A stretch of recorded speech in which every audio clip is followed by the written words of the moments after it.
نحمده ونصلي على رسوله الكريم اما بعد فاعوذ بالله من الشيطان الرجيم بسم الله الرحمن الرحيم رب اشرح لي صدري ويسر لي امري واحلل عقدة من لساني يفقهوا قولي۔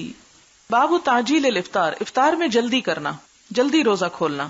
آپ صلی اللہ علیہ وسلم نے یہ بتایا تھا کہ میری امت اس وقت تک بھلائی پر رہے گی جب تک کہ وہ افطار میں جلدی کریں گے، اور جلدی سے مراد کیا ہے کہ تارے نظر آنے سے پہلے ہی افطار کر لینا چاہیے۔ حدثنا عبداللہ بن یوسف اخبرنا مالک عن ابی حازم عن سہل بن سعد ان رسول اللہ صلی اللہ علیہ وسلم قال، آپ نے فرمایا لا یزال الناس بخیر ما عجل الفطر، کہ لوگ ہمیشہ اچھے حال میں رہیں گے، بھلائی پر رہیں گے جب تک کہ روزہ جلدی افطار کرتے رہیں۔ اچھا، انسان جب سوچتا ہے کہ اس کی حکمت کیا ہے، اس سے کیا تعلق ہے ہماری بھلائی کا کہ ہم 5 منٹ پہلے افطار کریں یا بعد میں کریں، اتنی بڑی بات آپ نے فرما دی۔ بات یہ ہے کہ اصل بات جلدی اور تاخیر کی نہیں، اصل بات ایک امتحان ہے ہمارا کہ ہم سنت کی پیروی کتنی کرتے ہیں، بجائے اس کے کہ ہم اپنے شک کا ازالہ کرتے رہیں اور ایسی باتیں کرتے رہیں کہ جس سے حجت بازی میں ہم تاخیر کر دیں۔ فرمایا نہیں، یعنی اصل بات یہ ہے کہ روزے کے افطار کا وقت ایک ایسا وقت ہوتا ہے جو یوں لگتا ہے کہ جیسے ایک حکم آ گیا ہو، تو حکم سنتے ہی کون ہے جو فوراً لبیک کہہ دیتا ہے، خواہ وہ کسی بھی حال میں ہو۔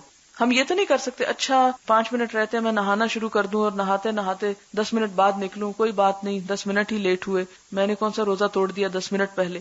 10 منٹ پہلے توڑنا تو جرم ہے، لیکن 10 منٹ بعد میں کھولنا جو ہے وہ بھی ثواب نہیں ہے۔ اصل بات یہ کہ سمعنا و اطعنا، سنت کی پیروی ہے اصل چیز، اور جب لوگ سنت کی پیروی چھوڑ دیں گے، اس کو ایک معمولی اور حقیر کام سمجھیں گے، تو پھر ان کا زوال لازم ہے۔ اگرچہ یہ فرض میں نہیں آتا، اس کا یہ مطلب نہیں کہ اگر کسی شخص نے 10 منٹ لیٹ کھولا تو اس کا روزہ مکروہ ہو گیا یا ناپسندیدہ ہو گیا یا وہ ہوا ہی نہیں، قضا ہو گیا، نہیں، قضا کی بات نہیں اور شاید مکروہ کی بات بھی نہیں۔ بات دراصل یہ ہے کہ اس چیز کا اظہار ضروری ہے کہ ہم حضور اکرم صلی اللہ علیہ وسلم کے مطیع فرمان ہیں، کیونکہ ہمیں بھی وہی حکم ہے، اطیعوا اللہ و اطیعوا الرسول۔ حدثنا احمد بن یونس حدثنا ابو بکر عن سلیمان عن ابن ابی اوفا رضی اللہ عنہ قال كنت مع النبي صلى الله عليه وسلم في سفر فصام حتى امسى قال لرجل انزل فاجدح لي قال لو انتظرت حتى تمسي قال انزل فاجدح لي اذا رأيت الليل قد اقبل من ها هنا فقد افطر الصائم۔ یعنی اب دیکھیں کہ وہ صحابی جو ہیں وہ اس وقت بار بار اصرار کر رہے ہیں کہ تھوڑی سی اور تاخیر کر لی جائے، لیکن آپ اسی طرح اسی بات پہ قائم رہتے ہیں۔ باب اذا افطر في رمضان ثم طلعت الشمس، اذا جب افطرا افطار کر لے ایک شخص فی رمضان رمضان میں، ثم طلعت الشمس پھر سورج طلوع ہو جائے۔ یہ بڑی اہم بات ہے جو سمجھنے کی ہے۔ بعض اوقات ایسا ہوتا ہے کہ جیسے بادل ہیں، ہمارے ہاں تو اب گھڑیاں بھی ہیں اور ٹیلی ویژن پہ بھی اعلان ہو جاتا ہے، لیکن بعض اوقات ایسا ممکن ہے کہ آپ کسی سفر میں ہوں اور آپ کے پاس گھڑی نہ ہو یا گھڑی بند ہو جائے یا اس کا سیل ختم ہو جائے، اور سوائے آسمانی گھڑی کے اور کوئی چیز آپ کو بتانے والی نہ ہو کہ روزہ کھلنے کا وقت آ گیا ہے یا نہیں۔ تو ایسی صورت میں اگر بادل ہیں اور ایک انسان سمجھ رہا ہے کہ اچھا میرا خیال ہے کہ سورج غروب ہو گیا ہے اور وہ افطار کر لیتا ہے، آگے جاتا ہے تو دیکھتا ہے کہ بادل چھٹتے اور سورج نظر آ جاتا ہے، کیا اس کا روزہ ہو گیا یا نہیں؟ حدثني عبد الله بن ابي شيبه حدثنا ابو اسامه عن هشام بن عروه عن فاطمه عن اسماء بنت ابي بكر رضي الله عنهما قالت افطرنا على عهد النبي صلى الله عليه وسلم يوم غيم۔ حضرت اسماء بنت ابی بکر کہتی ہیں کہ ہم نے افطار کر لیا حضور صلی اللہ علیہ وسلم کے زمانے میں بادل کے دن، ثم طلعت الشمس پھر سورج طلوع ہو گیا۔ قیل لہشام، ہشام سے کہا گیا فامروا بالقضاء، تو کیا انہیں حکم دیا گیا کہ وہ دوبارہ اس روزے کو رکھیں، یعنی کیا وہ روزہ ان کا پورا ہو گیا یا نہیں ہوا؟ قال بد من قضاء، کہ قضاء کے بغیر چارہ نہیں، وہ روزہ دوبارہ رکھنا ہوگا۔ وقال معمر سمعت ہشاما یقول لا ادری اقضوا ام لا، اور معمر کہتے ہیں کہ میں نے ہشام سے سنا کہ وہ کہہ رہے تھے کہ میں نہیں جانتا کہ لوگوں نے پھر رکھی یا نہیں، اور ظاہر ہے وہ جان بھی کیسے سکتے تھے، لیکن اصل حکم کیا ہے اس پر ائمہ اربعہ کا اتفاق ہے، چاروں ائمہ کا، کہ ایسی صورت میں قضا لازم ہوگی۔ بعض اوقات ایسا ہوتا ہے کہ لوگ افطار پہ جمع ہوتے ہیں اور ایک ہجوم ہنگامہ ہوتا ہے کہ اذان کی آواز نہیں آتی، کسی کو نہیں پتا ہوتا، اور ایک بھول کے کھول لیتا تو سب اس کو دیکھ کے۔ ایک جگہ میں نے اسی طرح دیکھا، بہت بڑی گیدرنگ تھی اور ابھی 5-7 منٹ باقی تھے کہ ایک شخص نے غلطی سے معلوم نہیں کس خیال سے کھایا اور جتنے لوگ تھے سب کھانا شروع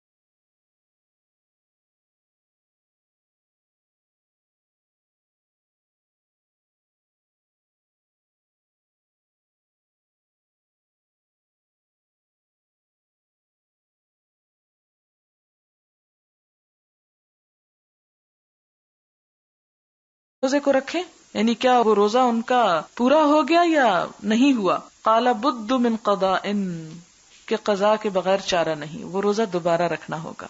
وقال معمر سمعت ہشاما یقول لا ادری اقضوا ام لا، اور معمر کہتے ہیں کہ میں نے ہشام سے سنا کہ وہ کہہ رہے تھے کہ میں نہیں جانتا کہ لوگوں نے پھر رکھی یا نہیں، اور ظاہر ہے وہ جان بھی کیسے سکتے تھے، لیکن اصل حکم کیا ہے؟ اس پر ائمہ اربعہ کا اتفاق ہے، چاروں ائمہ کا، کہ ایسی صورت میں قضا لازم ہوگی۔ بعض اوقات ایسا ہوتا ہے کہ لوگ افطار پہ جمع ہوتے ہیں اور ایک ہجوم ہنگامہ ہوتا ہے کہ اذان کی آواز نہیں آتی، کسی کو نہیں پتا ہوتا، اور ایک بھول کے کھول لیتا تو سب اس کو دیکھ کے۔ ایک جگہ میں نے اسی طرح دیکھا، بہت بڑی گیدرنگ تھی اور ابھی 5-7 منٹ باقی تھے کہ ایک شخص نے غلطی سے معلوم نہیں کس خیال سے کھایا اور جتنے لوگ تھے سب کھانا شروع ہو گئے، اور اس کے تقریباً 5-7 منٹ بعد افطار ہوئی۔ تو ایسی صورت میں روزہ نہیں ہوتا۔ ہمارے ساتھ بھی ایسا ہو سکتا ہے کہ بعض اوقات غلطی سے ہم کوئی اور آواز سن کے کہ اچھا اذان ہو رہی ہے کھا لو، اور اذان اس کے 5 منٹ بعد۔ ہاں اگر 1-8 منٹ کا اوپر نیچے فرق آ رہا ہے، 1-2 منٹ کے اندر اندر، تو اس کی تو کوئی بات نہیں، لیکن اگر 5-7 منٹ 10 منٹ یا اس سے پہلے، کوئی بھی اتنا وقت پہلے اگر بھول کے بھی، یعنی بھول کے سے مراد یہ نہیں کہ ایسے اچانک کھا لیا، یعنی قصدن کھایا ہے لیکن اس شبہ میں کھا لیا کہ شاید روزہ افطار ہو چکا ہے، یہ شبہ جو ہے اس کو دور کرنا ضروری ہے۔ وہی حدیث پھر دوہرا لیں، دع ما یریبک الی ما لا یریبک، وہ چیز چھوڑ دو جو تمہیں شک میں ڈالتی ہے اور وہ کرو جو شک سے بالا ہو، تاکہ اطمینان کے ساتھ، کیونکہ یہ ایک فرض عبادت ہے اور اس کو صحیح طور پر پورا کرنا ضروری ہے۔ یہاں لکھا نہیں، لیکن ایک بات میں آپ کو اسی مناسبت سے ضروری بتا دوں کہ مثلاً اگر کوئی شخص صبح کے وقت سحری کھا رہا ہے اور اس کو نہیں پتا چلا، یعنی بادل ہے اور اس کو نہیں پتا چلا کہ ٹائم کیا ہو چکا ہے، اور وہ جب کھا چکتا ہے تو دیکھتا ہے کہ آدھے گھنٹے بعد سورج نکل آیا ہے، تو وہ اندازہ کرتا ہے کہ میں لیٹ ہو گیا تھا سحری کھانے میں، تو ایسی صورت میں روزہ ہو جائے گا، ٹھیک ہے۔ لیکن افطار کے بارے میں آتا ہے کہ وہ اگر جلدی کر لیا تو وہ نہیں ہوگا۔ باب صوم الصبیان، بچوں کا روزہ رکھنا، یعنی بچے کب روزہ رکھیں۔ وقال عمر رضی اللہ عنہ، حضرت عمر رضی اللہ تعالیٰ عنہ کہتے ہیں، لنشوان فی رمضان، نشوان نشے کی حالت میں ہونا، ڈرنک ہونا، شراب میں مست، کہ ایک شراب میں مست شخص کو حضرت عمر نے فرمایا، ویلکا، تیرا ستیہ ناس، وصبیاننا صیام، ہمارے بچے روزے سے ہیں اور تو شراب پیتا ہے۔ فضربہ، تو انہوں نے اس کو لگائی کچھ، یعنی مارا اس کو۔ یہ عام مارنا نہیں، یہ حد جاری کرنا ہے۔ آپ کو پتا ہے شراب کی حد کیا ہے؟ 80 کوڑے، اور کہا جاتا ہے کہ انہوں نے نہ صرف اس کو 80 کوڑے مارے، بلکہ چونکہ رمضان کے مہینے میں اس نے ایسا کیا تھا، انہوں نے شام کے ملک میں باہر نکال دیا، اس کو ایگزائل کر دیا، کہ ایسی مثالیں یہاں نہ موجود ہوں۔ اگر ایک ایسا جرم کرے گا تو بہت سے لوگ عادی ہو جائیں گے۔ اور کیا یہ ایک حقیقت نہیں کہ ایک شخص جب دلیری سے گناہ کرتا ہے تو اس کا نتیجہ کیا نکلتا ہے؟ دوسرے لوگوں کے لیے اس گناہ کو کرنا آسان ہو جاتا ہے۔ یہی وجہ کہ کہا گیا کہ اگر کسی سے کوئی بھول چوک کے غلطی ہو ہی جائے، انسان ہونے کے ناطے کوئی اس سے جرم ہو جائے تو اس کا اشتہار نہ دیتا پھرے، اپنے جرم پر بھی پردہ ڈالے۔ اور دوسروں کو کیا حکم ہے؟ اگر کسی سے کوئی غلطی دیکھی ہے تو ان کی غلطی کو چھپایا جائے۔ آپ دیکھیں کہ اللہ تعالیٰ کی حدود توڑنا یا کوئی بھی جرم کرنا جو ہے وہ دراصل کیا ہے؟ وہ ایک گندگی ہے۔ تو ایسی گندگی میں کیا ہے؟ اس کو ڈھانکنا چاہیے یا گندگی کو اور اچھالنا چاہیے؟ یعنی ہمیں اللہ تعالیٰ کی نافرمانی کرتے ہوئے شرم آنی چاہیے۔ تو اگر ہم شرماتے نہیں، دیدہ دلیری کے ساتھ اس کو کرتے ہیں، تو اس کا مطلب ہے کہ ہم اللہ تعالیٰ کو چیلنج کر رہے ہیں، جو چاہے کر لے، میں نے تو نہیں کرنا جو تو مجھے کہتا ہے۔ تو یہ رویہ جو ہے اللہ تعالیٰ کے سامنے تکبر کا، کہ جان بوجھ کے کبائر کا ارتکاب کرنا، کیونکہ یہ جو ڈرنک کرنا یہ کبائر میں سے ہے، تو اس صورت میں دوسروں کے لیے اس جرم کا احساس ہلکا کرنا ہے۔ ایک غلط کام اگر آپ اکیلے کر رہے ہوں تو آپ محسوس کریں گے کہ میں غلطی پر ہوں، لیکن جب سب کر رہے ہوں تو آپ کہتے ہیں لو ساری دنیا کرتی ہے، میرے لیے کوئی الگ حکم ہے، میں بھی وہ کیوں نہ کروں جو سب کر رہے ہیں۔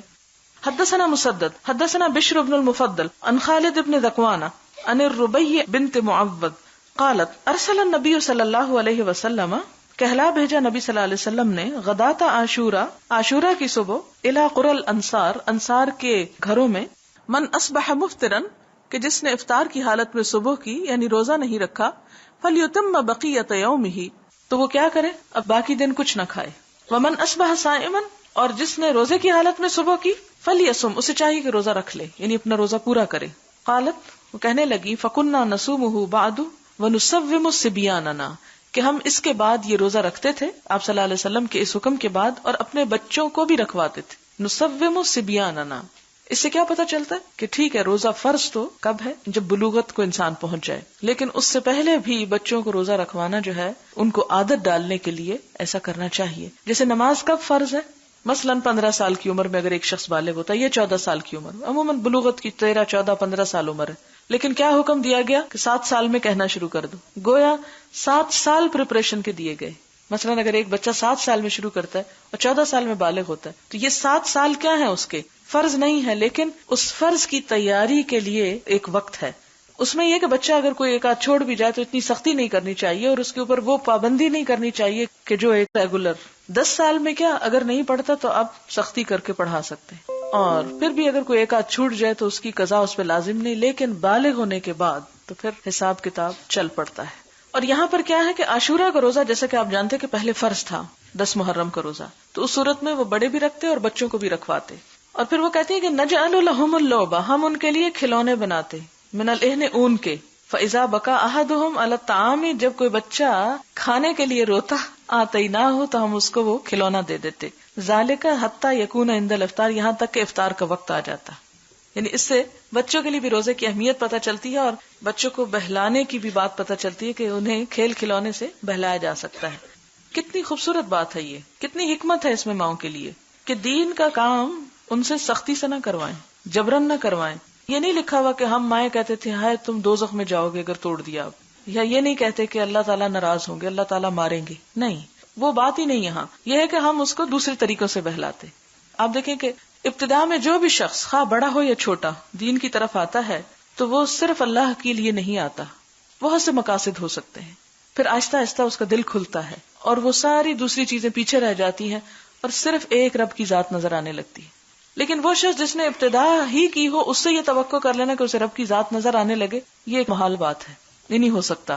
بچوں کے ساتھ بھی یہی معاملہ ہے. آپ دیکھیں کہ بڑے ہو کر بھی اگر کوئی دین کی طرف آ رہا ہے تو وہ بھی ایک طرح سے بچہ ہی ہے. تو بچوں کی بھی یہ بات ہے کہ اسے مختلف طریقوں سے لاڈ پیار سے، مختلف لالچ سے اسے بہلائیں، اور حتیٰ کہ وہ ساری لالچوں کو بھول جائے اور سب چیزیں اس کی نظر میں سیکنڈری ہو جائیں، جبکہ اللہ تعالیٰ کی ذات سے اس کی محبت ایک طرح سے ڈیولپ ہو جائے. اللہ تعالیٰ سے محبت کوئی جذباتی محبت نہیں ہوتی، وہ ایک اصولی محبت ہوتی ہے جو وقت کے ساتھ ساتھ گرو کرتی ہے اور بڑھتی چلی جاتی ہے. یہ اس پودے کی طرح ہے کہ جسے مسلسل سینچنا پڑتا ہے، اگر آپ اس کو نہ سینچیں تو پھر وہ ڈاؤن ہو جاتی ہے.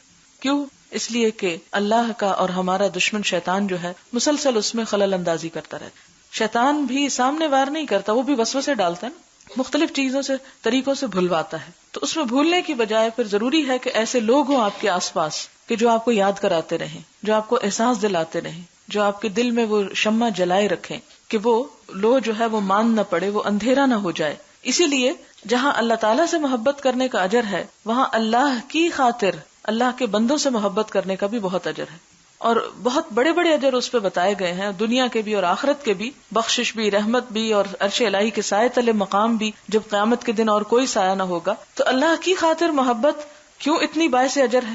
آپ دیکھیں کہ نماز آپ پڑھتے ہیں لیکن نماز کا بھی یہ اجر نہیں بتایا گیا جو اللہ کی خاطر کسی انسان سے محبت کرنے کا بتایا گیا کہ وہ عرش الہی کے سائے تلے ہوگا. بہت معزز اور اعلیٰ ترین مقام ہے.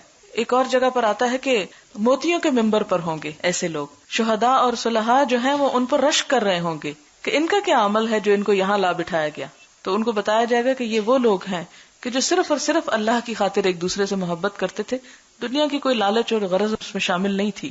تو انسان حیران ہوتا ہے کہ اچھا انسان دنیا میں بھی لطف اندوز ہوتا ہے اس محبت سے اور آخرت میں بھی اس کی اتنی جزا ہے. تو کیوں ہے وہ اس وجہ سے ہے کہ ایسے لوگ آپ کو اللہ کی محبت کے قریب کرتے ہیں. جب اللہ کی خاطر آپ کسی سے محبت کریں گے اور اللہ کی ذات بیچ میں ہوگی تو پھر آپ ایک دوسرے کو پکڑے رکھیں گے اس محبت پر، اور اللہ تعالیٰ کا قرب انسان کو محسوس ہوگا. اگر آپ نے یہ جاننا ہو کہ آپ کو کیسے پتا چل سکتا ہے کہ میں کسی سے محبت کر رہی ہوں تو اللہ کی خاطر ہے یا اللہ کی خاطر نہیں ہے، تو آپ کے لیے بہت واضح معیار ہے. اور وہ معیار کیا ہے کہ کسی کی صحبت میں بیٹھ کر، کسی کے پاس بیٹھ کر آپ کے اندر اللہ کی محبت مزید ابھرتی ہے یا غفلت پیدا ہو جاتی. آپ آپس میں بیٹھ کر کس موضوع پہ بات کرتے ہیں. آپ دیکھیں نا بعض لوگوں کے پاس آپ بیٹھتے ہیں تو آپ اریٹیٹ ہونے لگتے ہیں اور آپ سوچتے ہیں بس جلدی جان چھوٹ جائے، کیونکہ وہ آپ کے مزاج کے خلاف ہوتے ہیں. اور آپ کا مزاج کوئی بھی ہو سکتا ہے، آپ اللہ کے چاہنے والے بھی ہو سکتے ہیں اور غافلوں میں سے بھی ہو سکتے ہیں، کچھ بھی مزاج ہو سکتا ہے. تو جس کا جیسا مزاج ہوتا ہے اس کو ویسے ہی لوگوں کے ساتھ بیٹھنے میں زیادہ راحت اور سکون محسوس ہوتا ہے. اور اگر آپ کو اللہ سے محبت ہے تو لازمی طور پر ایسے لوگوں کے پاس بیٹھ کر آپ کو مزید ایمان کی قوت نصیب ہوگی. جب ایمان کی قوت ہوگی تو عمل کی قوت میں اضافہ ہوگا، پھر نیکیوں سے محبت اور برائیوں سے نفرت ہونے لگے گی، اور یہ چیز آپ کی آن دا ہول پوری زندگی کا نقشہ بدل ڈالے گی. کیونکہ چھوٹی چھوٹی چیزوں میں انسان کو صحیح فیصلہ کرنے کے لیے، صحیح راستے پہ چلنے کے لیے اس ایمانی قوت کی بہت ضرورت ہوتی ہے. یہ نہیں ہو سکتا پھر کہ آپ محبت تو اللہ کی خاطر کرتے ہیں اور بیٹھ کے دوسروں کی غیبت کریں اور آپ دوسروں کے عیب ڈھونڈیں اور اس قسم کا رویہ اختیار کریں. تو بہرحال بات یہاں پر میں یہ کر رہی تھی کہ وہ سٹیج جب بچوں پہ آئے کہ وہ اللہ سے خود محبت کرنے لگے، وہ تو ذرا ٹھہر کے ہی آئے گی، لیکن وہ ایکسپیکٹیشن پہلے دن پہ نہ کر لیں، اسے ذرا ڈیلے کریں. ابھی کوشش کریں کہ بچہ کسی طرح اپنے پاؤں پہ کھڑا ہو جائے، وہ کسی بھی وجہ سے یہ کام کرنا شروع کر دے. پھر جب وہ کرنے لگے اور کرنے کا عادی ہو جائے تو پھر اس کے بعد آپ اس کو آہستہ آہستہ وہ چنگاری اس کی ٹھنڈی نہ ہونے دیں، اس کی راکھ ہٹاتے رہیں. جب بھی وہ اوپر آنے لگے آپ دیکھیں کہ آپ کھانے کی میز پہ بیٹھ کے اپنے بچوں کو اللہ کی محبت دے سکتے ہیں. کوئی چیز آپ کھا رہے ہیں، کوئی لقمہ آپ لے رہے ہیں، کوئی پھل آپ دیکھ رہے ہیں تو آپ اس کو دکھائیں، آپ ذرا دیکھو، غور کرو اس پہ کیا بنا ہوا ہے. مثلا کینو ہے یا مالٹے ہیں، آپ اس کو دیکھیں، ایک اگر آپ اس کی پھانک کھولیں اور پھر اس کو مزید اس کی جھلی کھولیں اور پھر اس کے اندر مزید چھوٹے چھوٹے جو سیکس ہیں، بیگز ہیں جو جوس کے بھرے ہوئے ہیں، کیا آپ نے اپنے بچے کو کبھی دکھایا؟ آپ ذرا دکھائیں اس کو، پھر اس سے پوچھیں یہ کس نے بنایا. یہ نہیں کہ آپ اس وقت ایک استاد نظر آ رہے ہوں اور آپ ایک ایسی حالت میں کوئی کلاس روم میں کھڑے ہیں اور آپ اس کو دکھا رہے ہیں اور سمجھا رہے ہیں اور ایک لمبی چوڑی تقریر کر رہے ہیں. نہیں، آپ ایک چیز منہ میں ڈالیں، ایک کھول کے اس کے آگے رکھ دیں، ہنستے کھیلتے باتوں باتوں میں آپ دیکھیں گے آپ اس کو بہت کلوز کر دیں گے اللہ رب العزت سے. اور پھر آپ دیکھیں کہ اگر بچہ تھکا ہوا ہے، دلچسپی نہیں لے رہا تو آپ مسلط نہ کریں اس پہ اور خود اریٹیٹ ہونے لگے، میں اس کو اللہ کی محبت سکھا رہی اور یہ ہے کہ توجہ ہی نہیں دے رہا. آپ اس سکھانے کو تھوڑا ڈیلے کر لیں اگلی نشست پہ، اس لیے کہ کھانا ایک ہی دن نہیں آپ نے کھانا، آپ کئی سال تک بچوں کے ساتھ کھاتے رہتے ہیں. اگلا ہے باب الوصال، مسلسل روزے رکھنا، بغیر کھائے روزہ رکھنا، ایک کے ساتھ ایک روزہ جمع کرتے جانا. ومن قال، اور جس نے کہا لیس فی اللیل صیام، نہیں ہے رات میں روزہ، یعنی رات کو کھا پی سکتے ہیں، رات میں روزہ نہیں ہوتا، صرف دن میں ہی ہوتا ہے. لقولہ عز وجل، کہ اللہ تعالیٰ کا فرمان ہے ثم اتموا الصیام الی اللیل، پھر پورا کرو روزوں کو رات تک، یعنی اس کا مطلب ہے کہ رات تک روزہ ہے، رات کو روزہ نہیں. ونہى النبی صلی اللہ علیہ وسلم عنہ رحمۃ لہم وابقاء علیہم، اور نبی صلی اللہ علیہ وسلم نے صحابہ کرام کو روکا تھا اس روزے سے کہ رات کو بھی روزہ رکھے انسان اور کچھ نہ کھائے اور سحری بھی نہ کھائے اور پھر اگلے دن روزہ رکھ لے. کیوں روکا تھا؟ رحمۃ لہم، ان پہ رحمت کرتے ہوئے، وابقاء علیہم، اور انہیں اس پر قائم رکھنے کے لیے، باقی رکھنے کے لیے کہ اگر طاقت ہوگی تو باقی بھی روزے رکھ لیں گے. مثلا اگر رمضان کے آپ نے ابھی 2 روزے رکھے اور دونوں بغیر سحری کے رکھ لیے ہوں اور شام کو بھی ایسی واجبی سے افطار کیا ہو تو آپ دیکھیں گے کہ شاید آج آپ روزہ نہیں رکھ سکیں، یعنی تیسرے اور چوتھے دن کا روزہ رکھنا ہی مشکل ہو جائے گا. لہٰذا آپ صلی اللہ علیہ وسلم نے جو صحابہ کرام کو اس سے روکا تو اس کا مطلب یہ تھا کہ وہ اتنی عبادت کریں کہ جس پر وہ دوام اختیار کر سکیں، اسے قائم رکھ سکیں. وما یکرہ من التعمق، اور جو ناپسند کیا گیا، تعمق سے یعنی عمق، گہرائی کو کہتے ہیں، یعنی کسی چیز کے اندر بہت دور تک چلے جانا، اسے ناپسندیدہ قرار دیا گیا. حدثنا مسدد قال حدثني يحيى عن شعبة قال حدثني قتادة عن انس رضی اللہ عنہ عن النبي صلی اللہ علیہ وسلم، کہ نبی صلی اللہ علیہ وسلم نے فرمایا لا تواصلوا، مسلسل روزے یعنی بغیر سحری کھائے روزے مت رکھو. قالوا انك تواصل، لوگ کہنے لگے آپ تو ایسا کرتے ہیں. قال لست كأحد منكم، آپ نے فرمایا میں تم میں سے کسی ایک کی طرح نہیں ہوں. انی اطعم واسقى، میں تو کھلایا بھی جاتا ہوں اور پلایا جاتا ہوں. او انی ابیت اطعم واسقى، یا یوں فرمایا کہ میں اس حال میں رات گزارتا ہوں کہ کھلایا اور پلایا جاتا ہوں. اور رات آپ کی کیا ہوتی تھی؟ تہجد کی نماز. آپ دیکھیں کہ انسان جب کھانا کھاتا ہے نا تو اس کے جسم میں کچھ تو فوری طور پر استعمال ہو جاتا ہے اور کچھ چیزیں سٹور ہو جاتی ہیں جسم کے اندر. اگر آپ کو اگلے وقت کا کھانا نہیں ملتا اور آپ ایک ایسی ایکسرسائز میں ہیں تو وہ جو سٹور شدہ چیز ہے پھر وہ آپ کے استعمال میں آ جاتی. اس صورت میں آپ دیکھیں کہ جب رات کو ایک شخص تہجد پڑھتا ہے تو وہ جو ایک ایکسرسائز کی بھی کیفیت ہوتی ہے اور ساتھ اللہ سے دعا کی بھی، تو اس میں یہ عین ممکن ہے کہ آپ کو مزید پھر بھوک ہی نہ لگتی ہو. اور دوسرا معنی بھی اس کا اپنی جگہ پر ہے کہ اللہ تعالیٰ کی طرف سے جیسے حضرت مریم کو رزق ملتا تھا اسی طرح آپ کو بھی کوئی رزق ملتا ہو. حدثنا عبد الله بن يوسف اخبرنا مالك عن نافع عن عبد الله بن عمر رضی اللہ عنہما قال نہى رسول اللہ صلی اللہ علیہ وسلم عن الوصال، آپ صلی اللہ علیہ وسلم نے صوم وصال سے منع کیا. قالوا انك تواصل، لوگوں نے کہا آپ تو ایسا کرتے ہیں. قال انی لست مثلکم انی اطعم واسقى.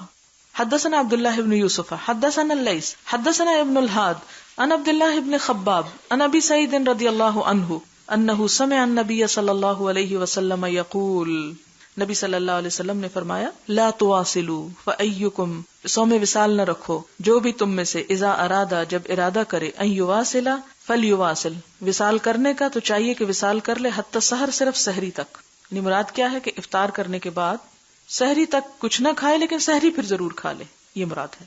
قالوا فإنك تواصل یا رسول اللہ، لوگوں نے کہا کہ آپ تو وصال کرتے ہیں، یعنی رات کو بھی کچھ نہیں کھاتے، پھر سحری میں بھی کچھ نہیں کھاتے۔ قال انی لست کہیئتکم، آپ نے فرمایا میں تمہاری طرح نہیں ہوں، انی ابیت لی مطعم یطعمنی، میں اس حال میں رات گزارتا ہوں کہ میرے ساتھ ایک مطعم کھلانے والا ہوتا ہے جو مجھ کو کھلاتا ہے، وساق یسقینی، اور پلانے والا ہے جو مجھ کو پلاتا ہے۔ جیسے حضرت ابراہیم علیہ السلام کی دعا میں بھی آتا ہے نا کہ والذی هو یطعمنی ویسقینی واذا مرضت فهو یشفینی۔ تو اسی طرح حضور صلی اللہ علیہ وسلم کا بھی معاملہ ہے، چونکہ پیغمبر اللہ تعالیٰ کی ایک چنی ہوئی مخلوق ہے، تو ان کے ساتھ کیا کیا رحمتیں اور فضل ہوتی ہیں۔ اگر ایک عام انسان بھی رب کی طرف رجوع کرتا ہے تو اس پر بھی بڑی رحمتیں اور نوازشیں ہوتی ہیں، تو پیغمبروں پر تو اس سے بھی بڑھ کے۔ حدثنا عثمان بن ابی شیبہ ومحمد قال اخبرنا عبدۃ عن ہشام بن عروۃ عن ابیہ عن عائشہ رضی اللہ عنہا قالت نہا رسول اللہ صلی اللہ علیہ وسلم عن الوصال رحمۃ لهم فقالوا انك تواصل قال انی لست کہیئتکم انی یطعمنی ربی ویسقینی۔ یہاں تھوڑے سے الفاظ کا اختلاف ہے کہ میرا رب مجھے کھلاتا ہے اور پلاتا ہے۔ قال ابو عبداللہ لم یذکر عثمان رحمۃ لهم، حضرت عثمان کی روایت میں رحمت کا لفظ نہیں آیا۔ بابو التنکیل، سزا دینا، نکال لما پڑھ چکے ہیں آپ۔ لمن اکثر الوصال، جس نے وصال کثرت سے کیا، یعنی 100 میں وصال کثرت سے رکھا، اگر ویسے نہ باز آئے تو اس کو سزا بھی دی جا سکتی۔ ورواہ انس عن النبی صلی اللہ علیہ وسلم، اس میں حضرت انس حضور صلی اللہ علیہ وسلم سے حدیث بیان کرتے ہیں۔ حدثنا ابو الیمان اخبرنا شعیب عن الزہری قال حدثني ابو سلمہ ابن عبد الرحمن ان ابا ہریرہ رضی اللہ عنہ قال نہا رسول اللہ صلی اللہ علیہ وسلم عن الوصال فی الصوم، کہ نبی صلی اللہ علیہ وسلم نے روزے میں وصال سے منع کیا۔ فقال له رجل من المسلمین، مسلمانوں میں سے ایک شخص نے کہا انک تواصل یا رسول اللہ، کہ آپ تو وصال کرتے ہیں۔ قال وایکم مثلی، تم میں سے کون ہے جو میری طرح ہو؟ اس سے کیا پتہ چلتا ہے کہ یہ آپ کا خاصہ تھا۔ انی ابیت یطعمنی ربی ویسقینی، میں اس حال میں رات گزارتا ہوں کہ میرا رب مجھے کھلاتا اور پلاتا ہے۔ فلما ابوا ان ينتهوا عن الوصال، جب لوگ وصال کرنے سے باز نہ آئے، واصل بهم یوما ثم یوما ثم رأوا الہلال، تو آپ نے ان کے ساتھ کیا کیا کہ وصال پر وصال کیا، یعنی ایک طرح سے ان کو سزا دی۔ ثم رأوا الہلال، پھر انہوں نے چاند دیکھ لیا۔ فقال، تو آپ نے فرمایا لو تأخر، اگر تاخیر ہوتی، یعنی اگر چاند ذرا دیر سے نظر آتا، لزدتکم، تو میں تمہیں اور بھی رکھواتا۔ کالتنکیل لہم، انہیں سزا دینے کے لیے، حین ابوا ان ينتهوا، جس وقت انہوں نے انکار کیا کہ وہ اس چیز سے باز آئیں۔ حدثنا یحییٰ حدثنا عبد الرزاق عن معمر عن حمام انه سمع ابا ہریرہ رضی اللہ عنہ عن النبی صلی اللہ علیہ وسلم قال ایاکم والوصال مرتین، آپ نے 2 مرتبہ فرمایا کہ بچو تم صوم وصال سے، مت رکھو۔ قیل انک تواصل قال انی ابیت یطعمنی ربی ویسقینی فکلفوا من العمل ما تطیقون، فکلفوا تکلیف اٹھاؤ، کلفت اٹھاؤ، من العمل عمل میں سے، ما تطیقون جو تم طاقت رکھتے ہو، یعنی اتنا ہی عمل کرو جتنی تم کو ہمت ہے۔ باب الوصال الی السحر، سحری تک وصال کرنا یعنی کچھ نہ کھانا، یعنی افطار سے لے کے سحر تک کچھ نہ کھانا، بیچ میں پانی کھانا، کوئی بھی چیز نہ لینا۔ اصل میں یہ وصال کا روزہ تو نہیں ہے، لیکن یہ ہے کہ اس سے ملتی جلتی چیز ہے، اس لیے اس کا ذکر ہے۔ حدثنا ابراہیم ابن حمزہ حدثني ابن ابی حازم عن یزید عن عبد اللہ ابن خباب عن ابی سعید الخدری رضی اللہ عنہ انہ سمع رسول اللہ صلی اللہ علیہ وسلم یقول لا تواصلوا فأیکم اراد ان یواصل فلیواصل حتی السحر، اگر کوئی وصال کرنا ہی چاہتا ہے تو کب تک کر لے؟ سحری تک۔ قالوا فإنک تواصل یا رسول اللہ قال لست کہیئتکم انی ابیت لی مطعم یطعمنی وساق یسقینی۔ باب من اقسم علی اخیہ لیفطر فی التطوع، اب ذرا کچھ نفلی روزوں کی باتیں آئیں گی۔ جو قسم ڈالے اپنے بھائی پر کہ وہ افطار کر لے، فی التطوع نفل روزے میں، مثلا آپ نفل روزہ رکھ کر کہیں گئے ہیں، کہیں مہمان بن کر گئے ہیں، کسی کی ملاقات کے لیے گئے ہیں، اور سب لوگ کھانا کھا رہے ہیں، اور آپ کے دوست کو اچھا نہیں لگ رہا کہ آپ نہیں کھا رہے، اور وہ آپ سے کہتا ہے کہ آپ کھا لیں، آپ نہیں بتانا چاہتے آپ روزے سے ہیں، پھر وہ آپ کو قسم ڈالتا ہے کہ آپ کو کھانا ہی کھانا ہے، میری طرف سے آپ کو قسم، تو ایسی صورت میں نفلی روزے میں کیا ہوگا؟ نفلی روزے میں وہ افطار کر سکتا ہے، یعنی نفلی روزہ چھوڑ دے گا۔ یعنی نفلی روزہ کسی ضرورت کے وقت، کسی دعوت کے وقت اگر توڑ دیا جائے تو اس کی ایک قضا بس کافی ہوتی ہے، ضروری نہیں کہ پھر انسان 2 مہینے کے روزے اس کے لیے رکھے، وہ کفارہ جو ہے فرض روزوں کے توڑنے کا ہے۔ ولم یر علیہ قضاء اذا کان اوفق لہ، تو اس پر قضا نہیں جب روزہ نہ رکھنا اس کو مناسب ہو، یعنی اگر بلا عذر توڑ ڈالے تو پھر تو قضا ہوگی، لیکن اگر بلا عذر نہیں، کسی عذر سے کسی کی قسم ڈالنے سے ہے تو یہاں پر امام بخاری کی رائے میں یہ ہے کہ اس پر قضا نہیں ہوگی. حدثنا محمد بن بشار حدثنا جعفر بن عون حدثنا ابو العمیس عن عون بن ابی جحیفہ عن ابیہ قال آخى النبی صلی اللہ علیہ وسلم بین سلمان و ابی الدرداء. حضور صلی اللہ علیہ وسلم نے مواخات پیدا کر دی. مواخات کیا ہے؟ آپ نے یہ لفظ بہت پڑھا ہوگا، سنا ہوگا. یہ اصل میں اخ سے ہے، اخ بھائی کے لیے استعمال ہوتا ہے، اور آخا یعنی بھائی چارہ پیدا کر دیا. یہ بھائی چارہ ہے انصار اور مہاجرین کے درمیان، کہ انہیں بھائی بھائی بنایا گیا تھا آپس میں، اور یہ اخوت فی الاسلام تھی، اسلام کی خاطر بھائی بنایا آپ صلی اللہ علیہ وسلم نے. یا بھائی چارہ پیدا کیا آپ نے حضرت سلمان کے درمیان اور ابو الدرداء کے درمیان، یعنی ان دونوں کو ایک دوسرے کا بھائی بنایا.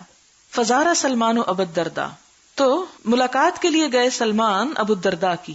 فرآ ام الدرداء متبذلۃ، تو انہوں نے دیکھا کہ ام الدرداء جو ہیں بہت سیدھے سادے کپڑے پہنے ہوئے ہیں، بہت میلی کچیلی ہیں. متبذل یعنی ایسے آرڈنری ڈریس میں ہے، کوئی ان کے اوپر زینت کے آثار نہیں، کچھ نہیں. فقال لها ما شأنک، تو وہ ان سے پوچھتے ہیں کہ یہ تم نے کیا حال بنا رکھا ہے، یہ کیا ہے؟ قالت، کہنے لگی، اخوک ابو الدرداء، تمہارا بھائی ابو الدرداء جو ہے، لیس لہ حاجۃ فی الدنیا، اسے دنیا میں کوئی حاجت ہی نہیں، یعنی اسے کوئی دلچسپی نہیں دنیا سے، میں کس کے لیے زینت کروں. فجاء ابو الدرداء، ابو الدرداء اتنے میں آ گئے. فصنع لہ طعاما، تو انہوں نے حضرت سلمان کے لیے کھانا تیار کیا. فقال کل، تو انہوں نے کہا کھاؤ. فانی صائم، کیونکہ میں تو روزے سے ہوں. قال ما انا بآکل حتی تأکل، تو سلمان نے کہا کہ میں نہیں کھاؤں گا جب تک تم نہیں کھاؤ گے. قال فأکل، کہتے ہیں کہ پھر انہوں نے کھا لیا. فلما کان اللیل، جب رات کا وقت تھا، ذهب ابو الدرداء یقوم، ابو الدرداء قیام کے لیے کھڑے ہو گئے، یعنی کھڑے ہونے لگے یا کھڑا ہونا چاہ رہے تھے، یعنی قیام اللیل نفل یا تہجد پڑھنے کے لیے. قال، سلمان نے کہا، نم، سو جاؤ. فنام، سو گئے. ثم ذهب یقوم، پھر اٹھنے لگے. فقال نم، پھر کہتے سو جاؤ. فلما کان من آخر اللیل، جب رات کا آخری حصہ آ پہنچا، قال سلمان نے کہا، قم الآن، اب اٹھ جاؤ. فصلیا، تو دونوں نے نماز پڑھی. فقال لہ سلمان، تو ان کو سلمان نے کہا، ان لربک علیک حقا، تیرے رب کا تجھ پر حق ہے. ولنفسک علیک حقا، اور اس کے ساتھ ساتھ تمہارے نفس کا بھی تم پر حق ہے. ولاہلک علیک حقا، اور تیری بیوی کا بھی تجھ پر حق ہے. فاعط کل ذی حق حقہ، تو ہر صاحب حق کو اس کا حق دو. فاتی النبی صلی اللہ علیہ وسلم، تو وہ نبی صلی اللہ علیہ وسلم کے پاس آئے. فذکر ذلک لہ، اور انہوں نے آپ سے یہ بات ذکر کی. کون آئے؟ ابو الدرداء. یعنی جب یہ سب کچھ ہو چکا تو ابو الدرداء حضور صلی اللہ علیہ وسلم کے پاس آ گئے. فقال النبی صلی اللہ علیہ وسلم، تو آپ صلی اللہ علیہ وسلم نے یہ قصہ سن کے کیا فرمایا؟ صدق سلمان، سلمان نے سچ کہا. یعنی سلمان کی بات درست تھی، وہ جو تمہیں نصیحت کر رہا تھا وہ درست نصیحت کر رہا تھا. تو اس سے کیا پتہ چلتا ہے؟ امام بخاری اس حدیث کو اس لیے لائیں کہ اگر نفل روزہ کسی نے رکھا ہوا ہو تو دوست کے کہنے پہ اس کو کھول سکتا ہے. دوسری بات یہ پتہ چلتی ہے کہ دین میں اعتدال بہت ضروری ہے. ہمارے ہاں اعتدال کیا ہے؟ فرض بھی چھوڑ دو ضرورت پڑنے پہ. باب صوم شعبان، شعبان کے روزے رکھنا. حدثنا عبداللہ بن یوسف اخبرنا مالک عن ابی النضر عن ابی سلمہ عن عائشہ رضی اللہ عنہا قالت کان رسول اللہ صلی اللہ علیہ وسلم یصوم، کہ نبی صلی اللہ علیہ وسلم روزہ رکھتے تھے. حتی نقول، یہاں تک کہ ہم کہتے لا یفطر، نہیں چھوڑیں گے، یعنی افطار نہیں کریں گے، یعنی مسلسل روزے رکھتے چلے جاتے. وہ یفطر، اور بعض اوقات مسلسل روزے نہ رکھتے، یعنی افطار کیے رہتے، روزہ چھوڑے رکھتے. حتی نقول، یہاں تک کہ ہم سمجھتے یا کہنے لگتے لا یصوم، کہ اب نہیں روزہ رکھیں گے. یعنی کچھ عرصہ ایسا گزرتا کہ آپ مسلسل روزے رکھتے، اور کچھ وقت ایسا آتا کہ آپ کبھی روزہ نہ رکھتے. فما رأیت رسول اللہ صلی اللہ علیہ وسلم، تو میں نے نہیں دیکھا نبی صلی اللہ علیہ وسلم کو استکمل صیام شہر، کہ آپ نے مکمل روزے رکھے ہوں کسی اور مہینے کے، الا رمضان، سوائے رمضان کے. یعنی آپ نے اگرچہ کثرت سے روزے رکھے لیکن کبھی بھی ایک مہینے کے مسلسل روزے نہیں رکھے سوائے رمضان کے. وما رأیتہ اکثر صیاما منہ فی شعبان، اور سب سے زیادہ جس مہینے میں روزے رکھتے تھے رمضان کے بعد وہ کیا تھا؟ شعبان کا مہینہ تھا. حدثنا معاذ بن فضالہ حدثنا ہشام عن یحیی عن ابی سلمہ ان عائشہ رضی اللہ عنہا حدثته، حضرت عائشہ بیان کرتی ہیں، قالت لم یکن النبی صلی اللہ علیہ وسلم یصوم شہرا اکثر من شعبان، کہ نبی صلی اللہ علیہ وسلم شعبان سے زیادہ کسی مہینے میں روزے نہ رکھتے تھے. فإنہ کان یصوم شعبان کلہ، اور آپ سارے کا سارا شعبان روزے رکھ لیتے تھے. وکان یقول، اور آپ کہا کرتے تھے، خذوا من العمل ما تطیقون کہ لو عمل میں سے جو تم طاقت رکھتے ہو، یعنی اتنا عمل کرو جس کی تمہیں طاقت ہے. فإن اللہ لا یمل، کیونکہ اللہ تعالی نہیں تھکتا. اور ملل ہوتا ہے جسے ہم اردو میں بوریت کہتے ہیں، بورڈم جس کو بولتے ہیں، تو ملل کہتے ہیں اکتاہٹ اور تھکاوٹ. اور میں اللہ تعالیٰ نہیں تھکتے، کیونکہ ان کو تو نہ نیند آتی ہے نہ اونگ، تو کیا تھکنا. حتی تملو، لیکن تم تھک جاؤ گے. وَأَحَبُّ الصَّلَاةِ إِلَى النَّبِيِّ صلی اللہ علیہ وسلم، اور سب سے پسندیدہ نماز نبی صلی اللہ علیہ وسلم کے نزدیک کون سی تھی؟ مَا دُوِمَ عَلَيْهِ، جس پر دوام کیا جاتا، یعنی جو ہمیشہ پڑھی جاتی. وَإِن قَلَّتْ، اگرچہ وہ تھوڑی ہی کیوں نہ ہو. وَكَانَ إِذَا صَلَّى صَلَاةً دَاوَمَ عَلَيْهَا، اور جو نفل نماز آپ پڑھنا شروع کرتے اس پر دوام اختیار کرتے تھے. اس میں ہم دیکھتے ہیں کہ سب سے زیادہ دوام جو تھا وہ تو تہجد پر تھا، جو آپ کے لیے فرض کا درجہ رکھتا تھا. لیکن اس کے علاوہ بھی مختلف نفل نمازیں جو ہیں، مثلاً آپ دیکھیں کہ جو سنتیں ہیں خاص طور پر، یہ بھی اصل میں پھر وہ تطوع کی بات آ جاتی ہے کہ ہے نفل ہی میں، لیکن سنت موقدہ ہے کہ جس کی آپ نے بہت تاکید کی اور آپ نے اس پر دوام کیا، جیسے ظہر سے پہلے اور بعد کی سنتیں ہیں، اسی طرح مغرب کے بعد کی سنتیں، عشاء کے بعد کی، جمعہ کے دن کی. ان چیزوں پر آپ نے دیکھا ہوگا، وہ حدیث بھی یاد ہوگی کہ آپ نے عصر کے بعد بھی ان کو ادا کر لیا جب کسی وجہ سے وہ چھٹ گئی. لیکن آپ دیکھتے ہیں کہ صلاۃ چاشت پر آپ نے دوام اختیار نہیں کیا. اگر آپ وہ بھی دوام اختیار کرتے تو امت بڑی مشکل میں پڑ جاتی. یہ سب چیزیں کیا بتاتی ہیں؟ دین کی وسعت بتاتی ہیں کہ دین ایک ایسی چیز ہے کہ جس میں انسان فرائض تو پورے کرے ہر صورت میں، خواہ بیمار ہو یا تندرست ہو، لیکن جو نوافل ہیں وہ اپنے شوق اور سہولت کے ساتھ جتنے ہو سکے ادا کرے. لیکن جب ایک دفعہ شروع کر دے کوئی ایک نفل، مثلاً چاشت تھی، تو اس کے لیے کیا ہے؟ پابندی زیادہ پسندیدہ ہے بنسبت اس کے کہ انسان کبھی پڑھ لے اور کبھی نہ پڑھے. یعنی خواہ 2 رکعتیں ہی پڑھے لیکن پھر اس میں پابندی کرے. کیونکہ ہم تہجد جو نہیں پڑھتے، تو اگر رات کو نہیں پڑھتے تو چلے دن کے ہی کسی وقت میں کچھ تھوڑا بہت پابندی اختیار کر لے. یعنی فرض کے درجے میں تو پھر نہیں جائے گی. پھر آپ کہیں گے فرق کیا رہ گیا فرض میں اور نفل میں؟ فرق یہ رہ گیا کہ اگر فرض آپ سے چھوٹ گئے تو آپ کیا پڑھیں گے؟ قضا. لیکن نفل اگر چھوٹ گئے تو کیا کریں گے؟ قضا نہیں کریں گے. یہ بس فرق ہے. لیکن